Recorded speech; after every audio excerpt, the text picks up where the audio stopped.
I used to live in an unnoteworthy, simple neighborhood right in the center of a regular old town. Most of the families living around there had been there for years, if not decades. I was in the same boat, having grown up there, and had the house handed down from my parents when they moved away. This was in my third year living in that house. At some point during the fall, a new neighbor moved into one of the houses across the street from mine. I wasn't the type to go introduce myself or anything like that, but I saw him moving his stuff out of a U-Haul, and he looked like any other ordinary guy. A week after he moved in went by with nothing else to note, until one night I got home from work and saw the guy standing outside my home. I recognized him right away, seeing it was the new neighbor, but he didn't seem to be walking by or walking up to my house, just standing on the sidewalk, looking at it. I pulled into the garage and got out to go say hi and see what was going on, but in the 20 seconds it took me to get out, he was already gone. He must have hurried away.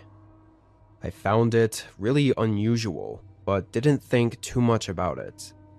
I had tomorrow off as well, so if he was just stopping by to say hello or ask me something, I'd at least be home to answer the door. I went about my night, and kind of surprisingly, I forgot about the guy really quickly. He didn't even cross my mind again until morning. While I was outside grabbing the mail, I just happened to look across the street at his house for a second. Didn't look like anything was going on. No lights on or anything. Though just before I looked away, I caught a glimpse of something move in the upstairs window.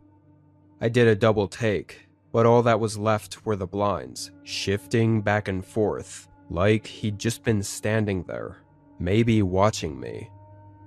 I got a little unsettled, but I got my mail and went back inside. Could have been a coincidence, or him just scoping out the new neighborhood. I tried to not worry myself. I spent the day doing chores I'd been putting off, then just chilling, watching Netflix, YouTube, all the regular stuff. I did occasionally peek out the windows, just to see if he was out there. Sort of a gut feeling I kept having that I was being watched. Every time I looked though, I didn't see anything. Once the sun set, I thought surely I was good for the night. But I did one more look out the window, and that's when I saw him again. He was standing at the end of my driveway. I don't know what it was about the way he was standing, but for some reason I was sure he'd just come from the top of my driveway, like he was close up to my house just a moment ago. I went to the front door and opened it, walking out toward him. I wasn't trying to come off as angry. If anything, I think I was being too friendly. I just wanted to ask him what was up and make sure everything was cool. But as soon as he saw me, he started walking down the sidewalk, pretending like he was just going for a stroll around the neighborhood. I called out a couple times, only to be ignored. So once I got halfway down the driveway and realized he wasn't going to turn around, I just gave up and went back inside. Now I was really sketched out. I thought I had to be missing something. New neighbor guy, constantly looking at my house and even caught staring at me from his window. It was all so creepy and happening for seemingly no reason at all. I stayed up for another couple hours. I saw nothing else, but I still didn't feel great when I went to bed. Took a while to fall asleep, still with that aching gut feeling that I was being watched. I don't know how, but I did manage to pass out at some point. Although I woke up in the middle of the night in a cold sweat. My whole body sat up quickly, and I felt incredibly uncomfortable, like something was going on. Yet, the whole house was silent. I was so awake though, eyes wide open, and heart beating rapidly. I turned the lamp on next to me and looked around. Everything seemed okay. The room was quiet, and it honestly looked like nothing was happening, but that sinking gut feeling that I was being watched still remained. still pressuring me to not write this off as nothing. I got out of bed and went up to the door. I reached out to open it, but in the act of unlocking it, I had this feeling that what I was doing was wrong, that maybe I shouldn't just unlock it and look around. So I left it locked and instead put my ear up to the door. After a moment, I could hear soft creaks in the hallway. Wasn't sure if it was the house or something else, so I knelt down and looked under the door. The lights weren't on out there, but I saw nothing on the other side of the door. I stayed knelt down for a few seconds, and then something suddenly moved past it. I jumped back, trying not to make a sound.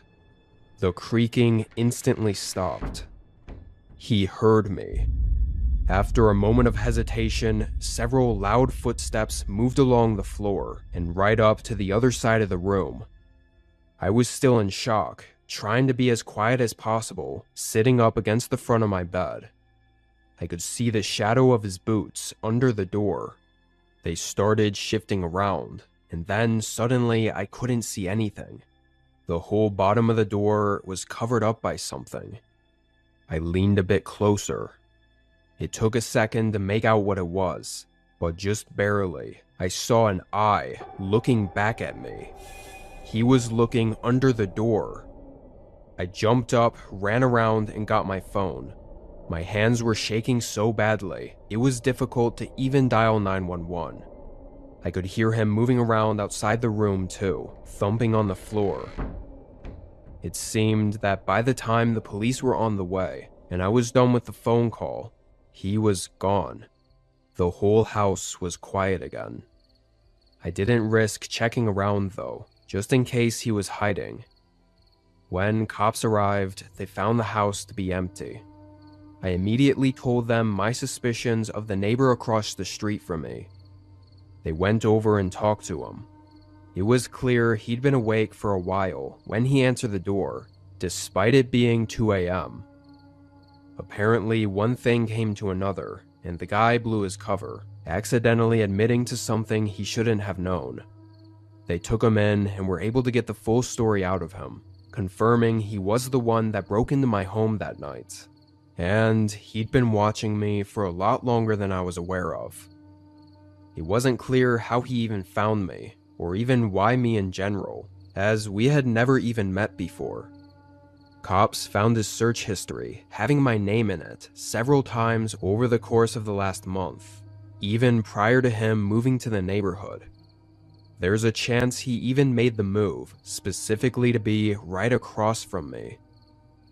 He had some other similar, weird stalking cases in the past, so they didn't let him off easy. Shouldn't have to worry about him for a long time, but I still haven't gone a day without thinking about it. It really sucks not having all the answers that I want. He must have broken into my home that night for a reason other than to just stalk me. I think he had some horrible intentions, and I was lucky my gut feeling kept me from opening my door.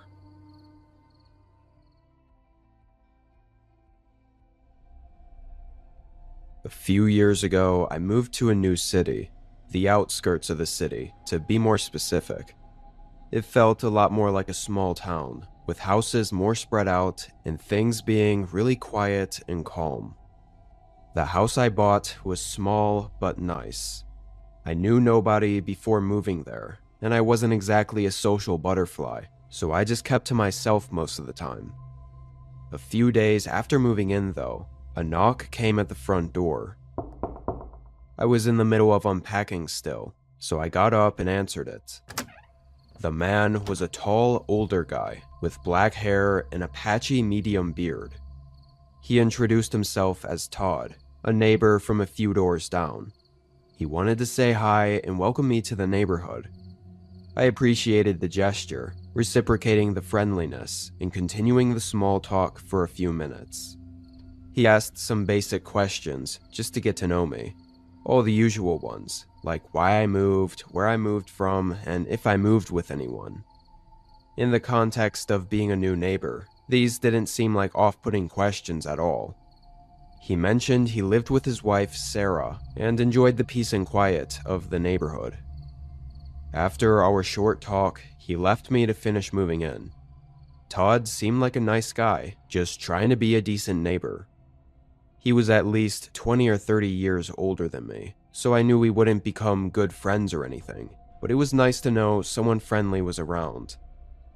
The next few days, I settled in, taking walks around the neighborhood and just getting used to the new area. Oddly, it was hard not to notice that nobody was ever outside. Every time I looked around, or walked around, I never saw any neighbors on their porches or in their yards.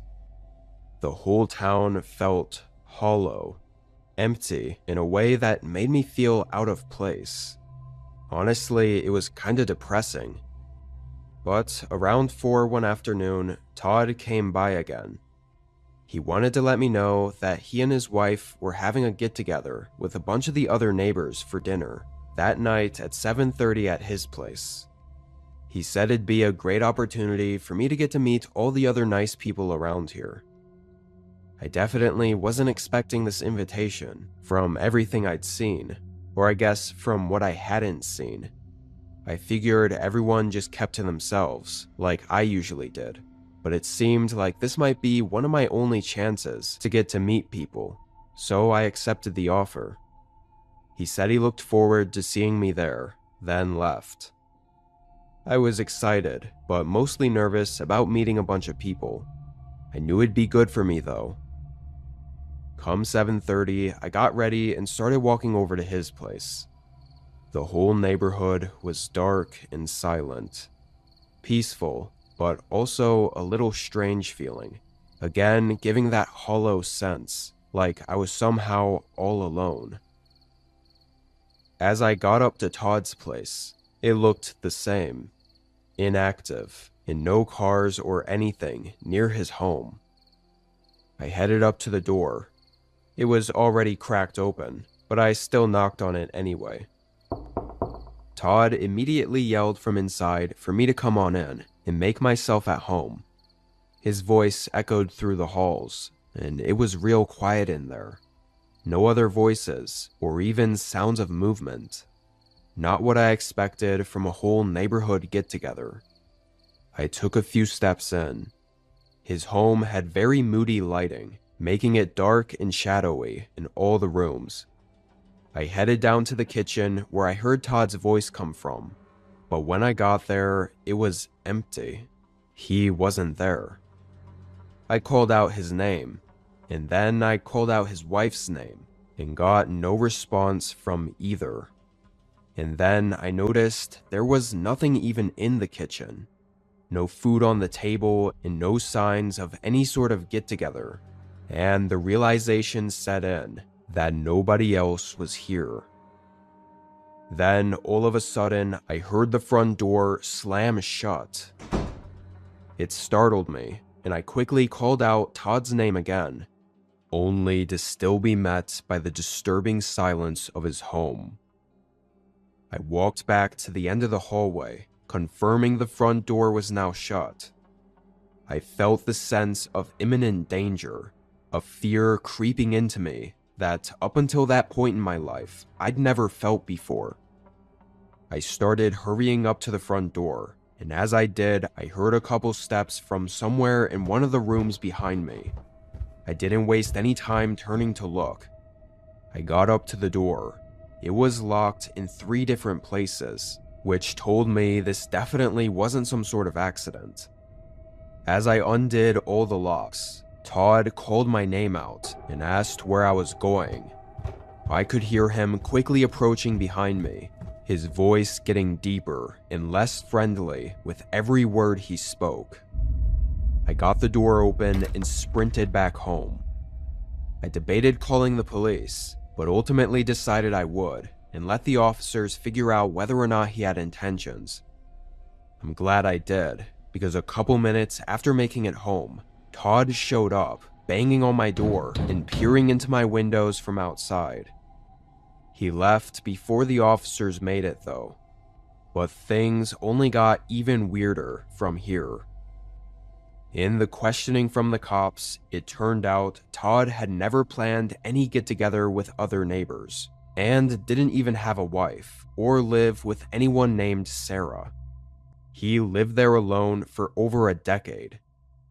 Basically, everything he told me was a lie. Just some fabricated story to get me to feel comfortable going over to his house. But unfortunately, nothing could be done about it, because there was no way to prove he was trying to do anything bad.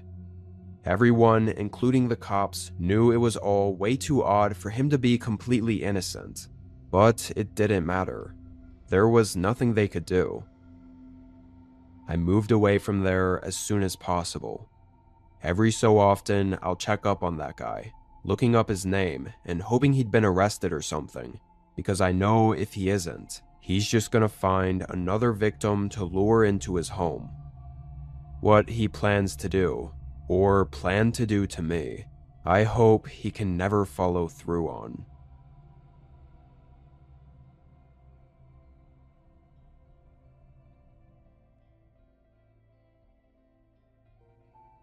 In my late 20s, I moved a few towns over for work. The experience went fairly smooth, I thought. I settled in at my new job really well, and I managed to find a decent apartment quickly and move what little I had into it. The building was small, just 6 units and only 2 per floor, so essentially there was just a flight of stairs going up to each story, where there were 2 doors across from each other for the 2 rooms on each floor. I was on the top story, and the woman who lived across from me was the one who gave me the tour. I think she owned a couple units in the building. The woman was older than me, I think around 45, and she wasn't friendly or unfriendly. She was very non-expressive, sort of monotone, and didn't seem to care about her appearance either. She had long, shaggy hair and a tired, mute look over her face every time I saw her. The apartment room was nice enough for me to not care, though. Honestly, I thought I'd never really see her anyway. But I couldn't have been more wrong. On my first full day of work after the move, I came home late at 8 p.m., heading up the stairs and found the woman standing outside the door to my room. I was so tired from the long day, and also not expecting to see her, that I couldn't form a sentence. I definitely made things a bit awkward, as she looked at me with that dead stare she always had, and then she asked if this was when I usually got home from work. I thought that was an odd question, but I just said I wasn't too sure because I'd just started the job recently. Without even acknowledging my answer, she turned, opened her door, walked into her room, and slammed the door shut behind her. I didn't know if she was meaning to have that much attitude, or if she was mad at me for some reason, but I just headed inside my unit. I was too tired to give it much thought, and didn't even make dinner before falling asleep. I must have slept pretty good, because I was passed out until 6 a.m. when I was woken abruptly by a loud knock at the door. I jumped out of bed, completely dazed and startled by it. The knocks kept coming, so I had no choice but to walk over and open the door. The woman was standing there, looking the same as always, almost like a walking corpse. "Can I help you?" I said groggily, still trying to wake up. She made this really strange smile, surely fake, and asked a really weird question. She wanted me to come over to her place after work tonight. There was still no emotion in her voice, which gave it a really unsettling feeling. Something wasn't right about this. I didn't know exactly what she meant by coming over after work, like dinner or what, but I tried to be nice and said I was just going to be busy. Without any further response, she again turned around and went back into her room, slamming the door shut. It being 6 a.m. already, I figured I'd just stay up and get ready for work. I left the apartment at 8 and got home at 7. Thankfully, the woman wasn't outside my door, so this time I was able to get into my unit and rest without any weird conversations. I really wasn't sure what was up with her. I didn't feel worried, more just weirded out by her behavior. Anyway, I made dinner and got in bed at 10. I had my alarm set for 6:45, but was again woken abruptly to pounding at the front door. I got up, already sure who it was. I opened the door, and standing right there was the same woman with the same dull face. And even more strange, the conversation went nearly the exact same as it did the previous morning. She asked the same thing, for me to come over to her place after work, and I made the same excuse. She went back into her apartment and slammed the door, and I was left just confused and uneasy about the whole thing. Her lack of emotions made it impossible to decipher what she was really meaning by doing all this. I stayed up, having a small breakfast and then heading to work. The day was long once again, staying in the office until at least 8, but probably closer to 8:30. I didn't make it back to the apartment until 9:15.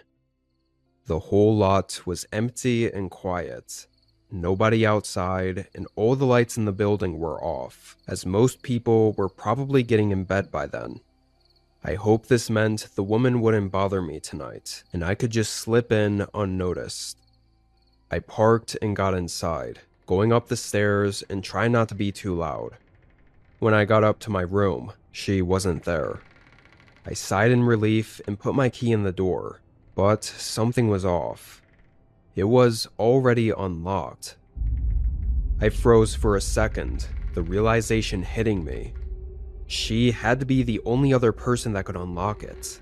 But still, in the moment though, I couldn't fully believe it.